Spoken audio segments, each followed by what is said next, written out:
vivo até às 3h30 da tarde. Hoje a gente recebe aqui no estúdio Cristiano Cavalcante, líder do governo na Assembleia, deputado estadual, né, que faltando aí poucos dias para o retorno dos trabalhos legislativos, ele vem falar sobre essa volta, né, esse retorno para a Assembleia e o que é que tem de novidade para 2026. Os projetos, os desafios, as metas, né, que serão agora, né, direcionadas aí pelo deputado, tá? Deputado Cristiano Cavalcante. Seja bem-vindo, deputado. Boa tarde. Boa tarde, Foca. Mais uma vez, uma satisfação estar aqui participando do seu programa. Boa tarde a todos os ouvintes, né? Esse seu programa que tem uma grande audiência, que discute vários assuntos, entre eles a política do nosso Estado. O moído. O moído diário, né? As conversas, as especulações que existem, visto que nós estamos chegando ao período final, né, das mudanças partidárias, das filiações. Enfim, é um momento de muito diálogo, muita conversação. Eu estava aqui já sentado, ouvindo, né, essa análise que você faz. Então, O que é que você acha, Cristiano? Já vou lhe provocar. Já começou, qual né? a sua avaliação diante dessa confusão na oposição?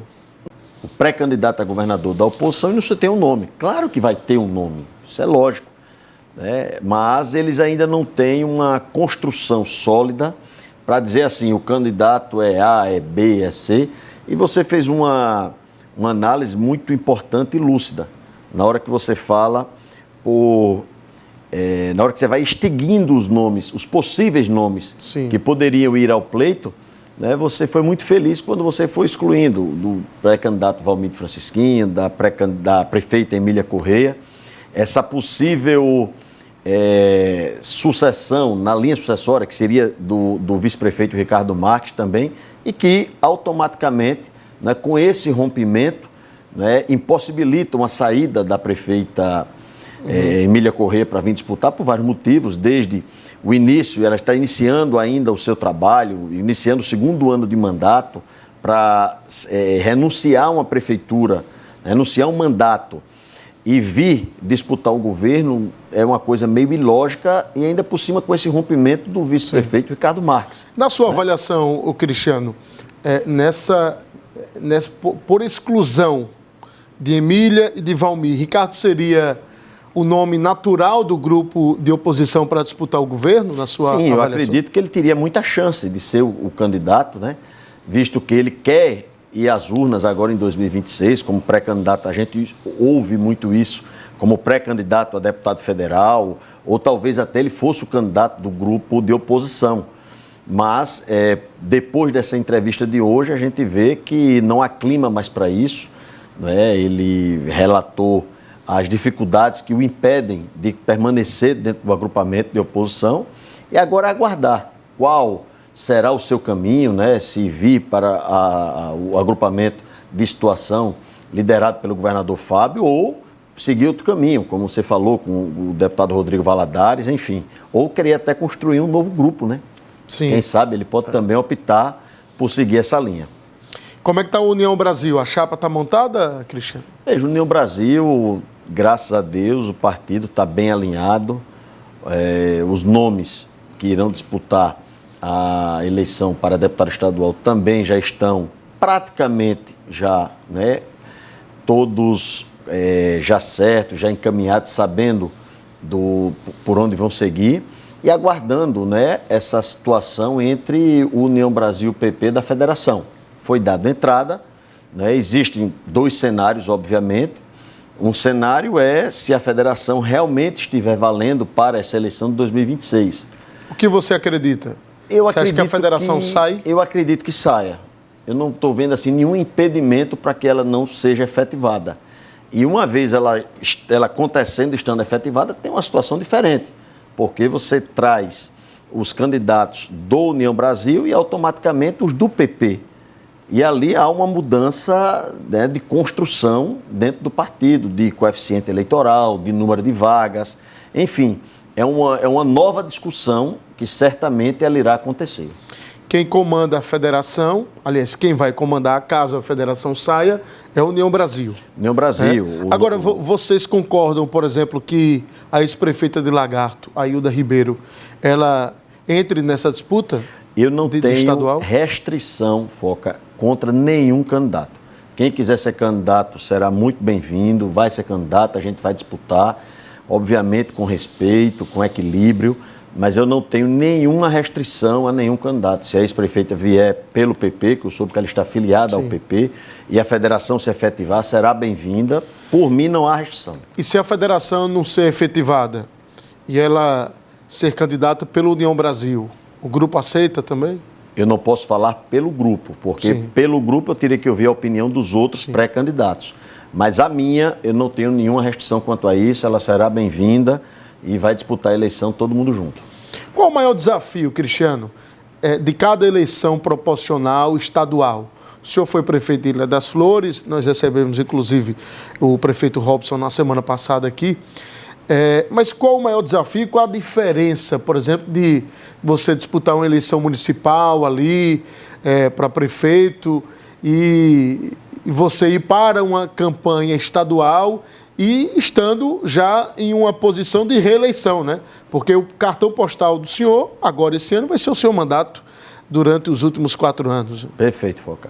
As diferenças são inúmeras. Primeiro, uma eleição municipal, você está restrito aos problemas do município. Você só discute a política daquela cidade, você discute os problemas daquela cidade, você conversa com os políticos daquela cidade. Então, a demanda ela é muito menor do que quando você vai a uma eleição estadual. Por exemplo, quando eu disputei a eleição em 2022, eu tinha saído de um mandato de prefeito em 2020, muito bem avaliado, graças a Deus. O nosso agrupamento construiu a vitória do meu sucessor, que é o prefeito Robson. A minha esposa, a ex-prefeita Silvane, tinha sido reeleita também em Capela em 2020, então eu cheguei em 2022 com um portfólio de apoios grande, com uma expectativa, né, muito grande gerada pela população e aquela renovação que houve na Assembleia Legislativa na eleição de 2022. Então, eu me inseri nesse projeto. Quando eu vou à minha reeleição agora,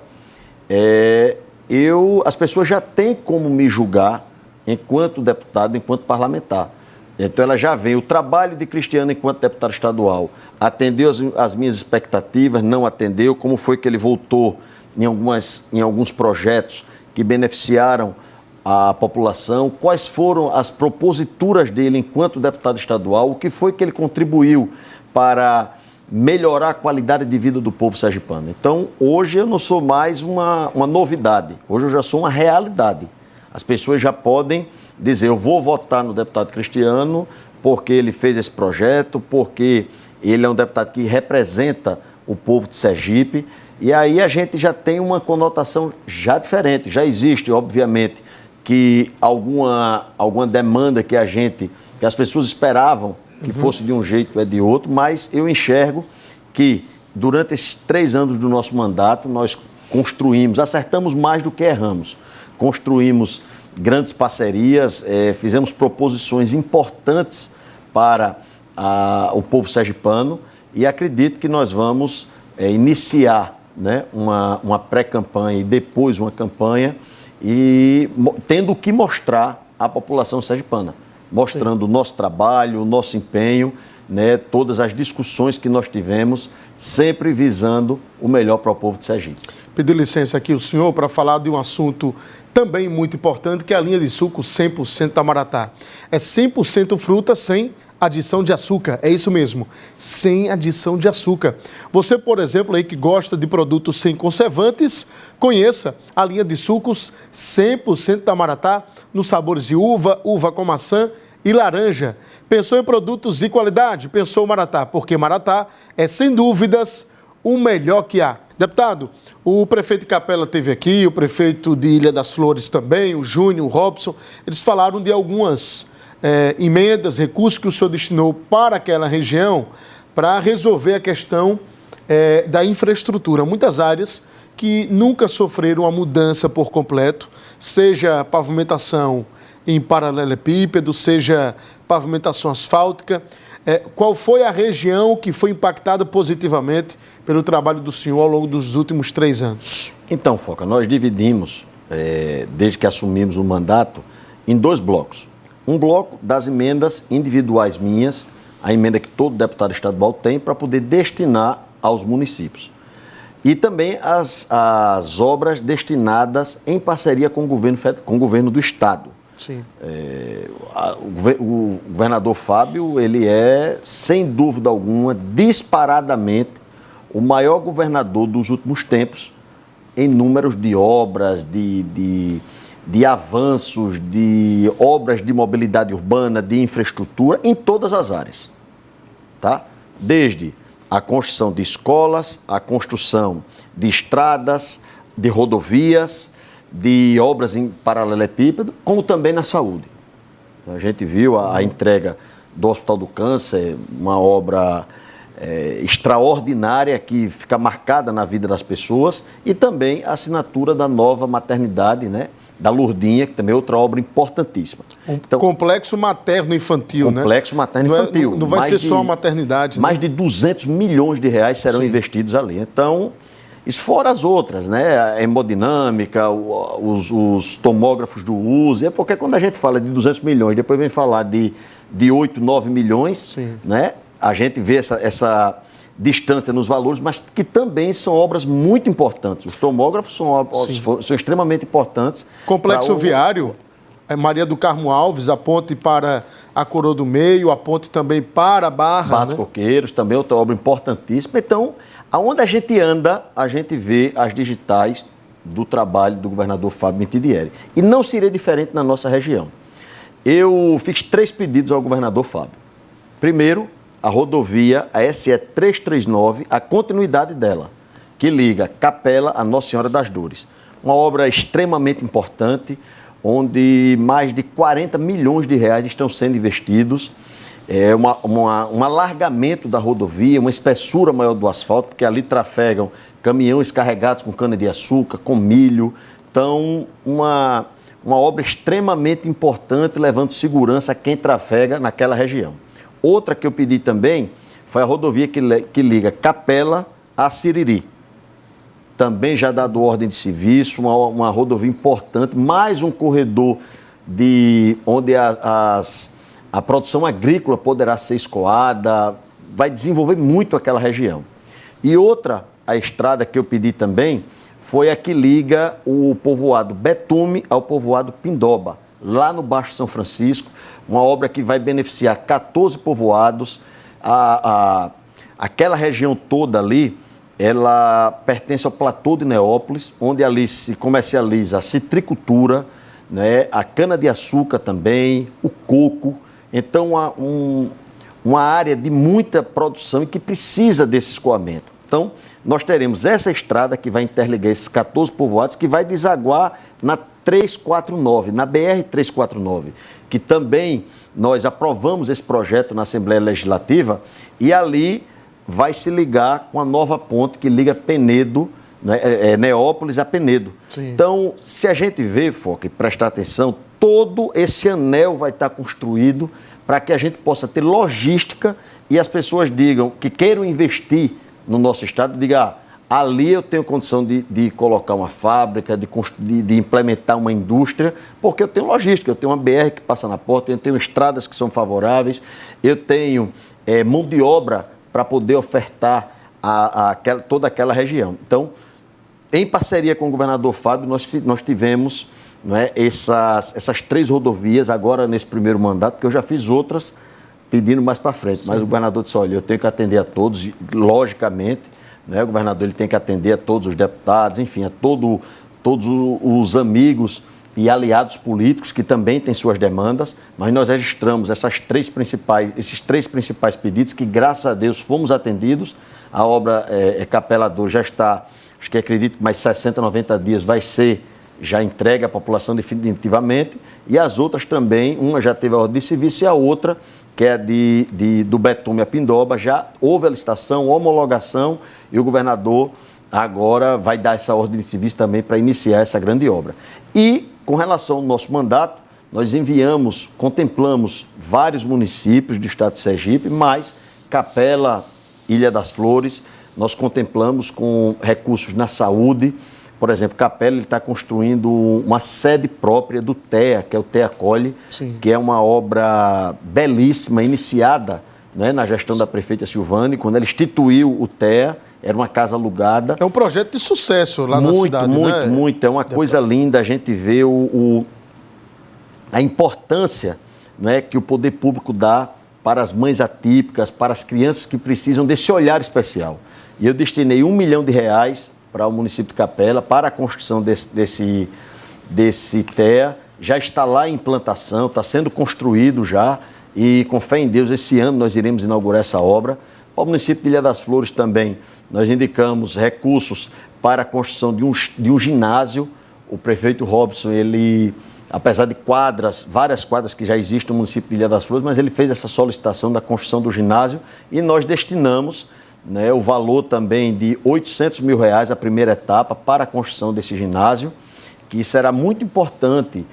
Ilha das Flores, ela respira o esporte e já ficou pequeno as quadras poliesportivas que existem, e agora, com a chegada desse ginásio, vai, sem dúvida alguma, fomentar ainda mais o esporte do jovem ilhaflorense.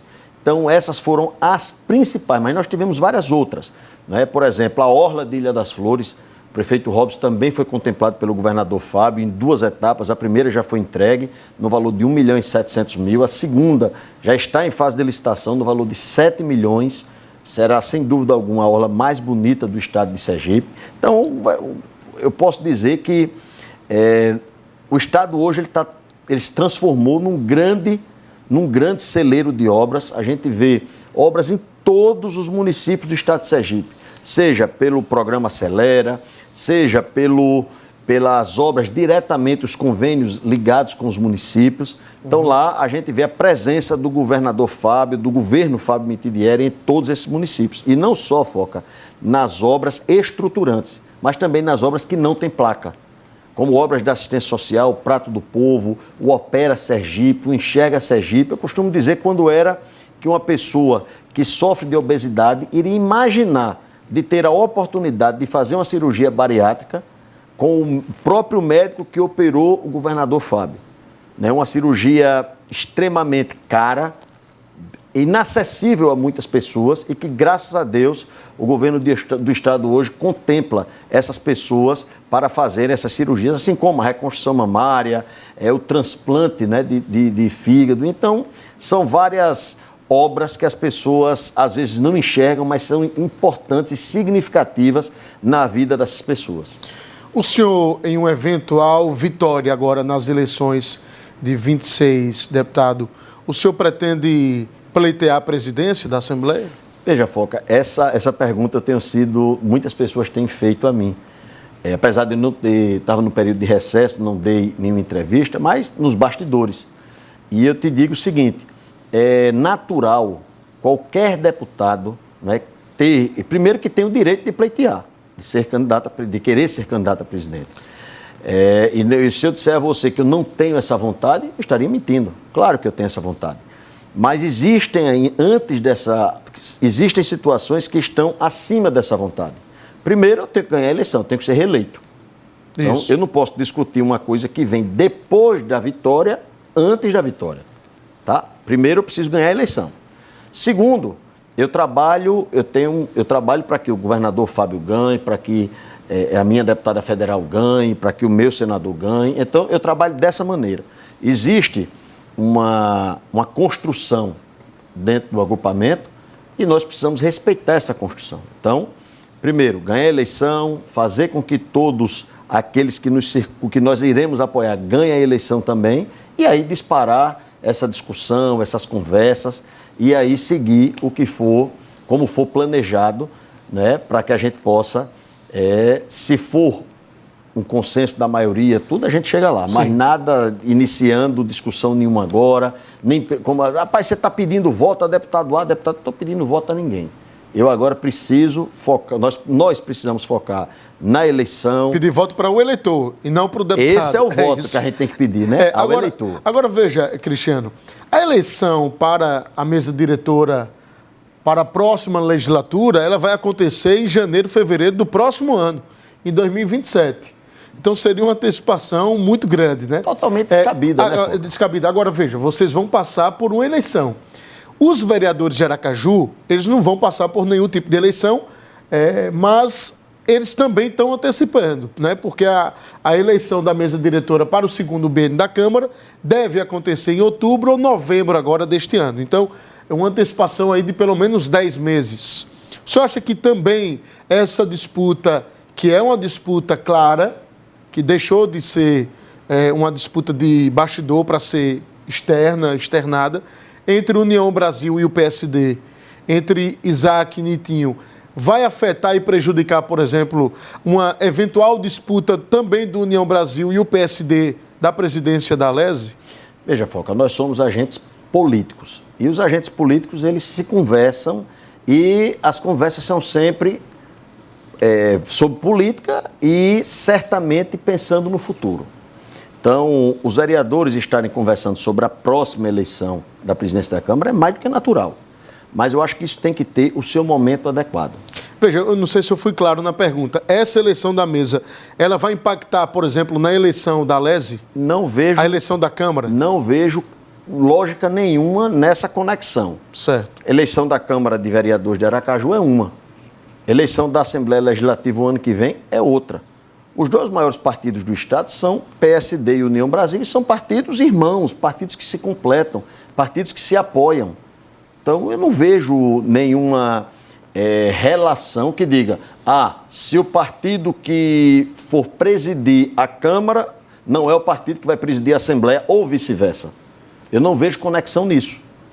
Nenhuma. E acho que caso alguém já queira começar a construir esse tipo de relação, eu acho que deve parar e esquecer disso daí. Cada caso é um caso, cada casa legislativa discute a sua construção, a sua presidência.